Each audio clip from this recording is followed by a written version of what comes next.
Cerita warung sate gunakan pesugihan Popok Wewe. Bau asap sate kambing menyeruak.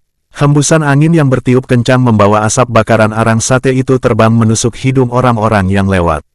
Sehingga asap itu menyentil indera penciuman seseorang, ia akan terbawa keinginan untuk membelinya. Asap itu seperti magnet yang membawa orang-orang rela berdesak-desakan di bangku panjang warung sate. Mereka rela mengantri berjam-jam untuk seporsi sate berisikan 10 tusuk dengan saus kecap dilengkapi dengan lalap kubis dan tomat iris. Harganya tidak bisa dibilang murah dibandingkan warung-warung sate sekitarnya. Soal rasa begitu pula, hanya datar saja. Gurihnya daging bercampur dengan manisnya kecap. Penyajiannya sederhana, seporsi nasi dalam satu piring. Seporsi sate terpisah di piring lainnya, dan secawan lalap segar. Penjualnya ibu-ibu setengah tua yang super duper judes. Sekalipun tak pernah diberikan senyum kepada pelanggan. Wajah juteknya membosankan, bahkan sedikit sinis dan cuek. Rambut ikalnya yang diikat ke atas, mata sipit, sudut bibir melengkung ke bawah, dan posisi alis turun ke arah dalam. Fisiologi ini semakin menunjukkan ekspresi arogannya. Setali 3 uang dengan para pembantunya yang melayani pelanggan. Mereka semua pasang muka datar. Tak sedikit pun keramahan yang ditunjukkan seperti mbak-mbak yang biasa melayani di toko waralaba. Warung sate itu memang mematahkan teori bisnis yang dikemukakan ahli ekonomi. Soal rasa tidak ada yang istimewa, harga dan layanan begitu pula. Namun larisnya penjualan dengan omset besar akan membuat semua orang bertanya, kok bisa? Itulah jawaban yang juga saya ingin ketahui. Paijo, seorang kawan mantan wartawan investigasi mencoba menyelidiki. Ia berkali-kali datang untuk mengamati situasi. Kedatangan pertama semua tampak biasa saja. Pemilik itu membuka warung satenya di pagi hari. 1 orang khusus untuk meracik bumbu dan menusuk daging. 3 orang membakar sate, 2 orang menyiapkan minuman sekaligus.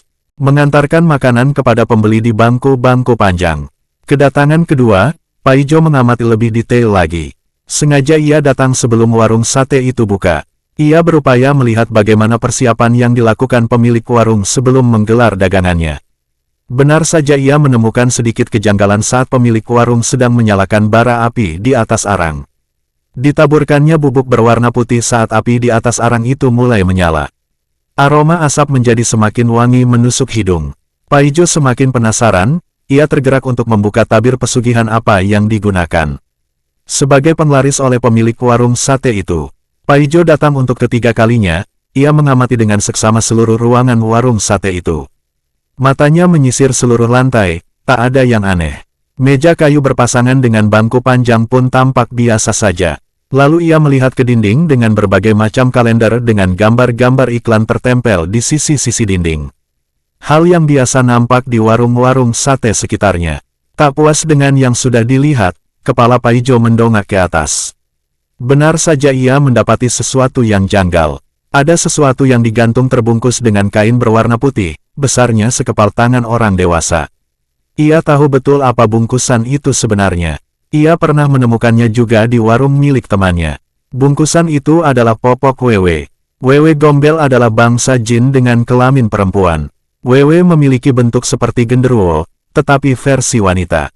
Bedanya besar serta payudara raksasa yang menggantung merupakan ciri khasnya. Wewe juga bertanggung jawab terhadap banyaknya bayi manusia yang hilang. Ia terkenal suka dengan bayi, Wewe akan datang ke sungai untuk melahirkan dan memandikan anak-anaknya. Saat itulah, biasanya para dukun datang dan mencuri popok bayi mereka. Popok itu kemudian akan dapat digunakan untuk berbagai hal. Aroma popok Wewe yang khas dapat mendatangkan pelanggan. Paijo mengarahkan kamera HP-nya. Ia mengambil gambar, saat bersamaan Paijo dihampiri oleh pemilik warung. Mas kalau sudah tahu, tolong jangan diceritakan kepada orang lain. Awas ya, ancam pemilik warung dengan muka datarnya. Paijo pun hanya mengangguk, meski takut. Namun ia puas dapat mengetahui misteri itu yang ia simpan rapat-rapat.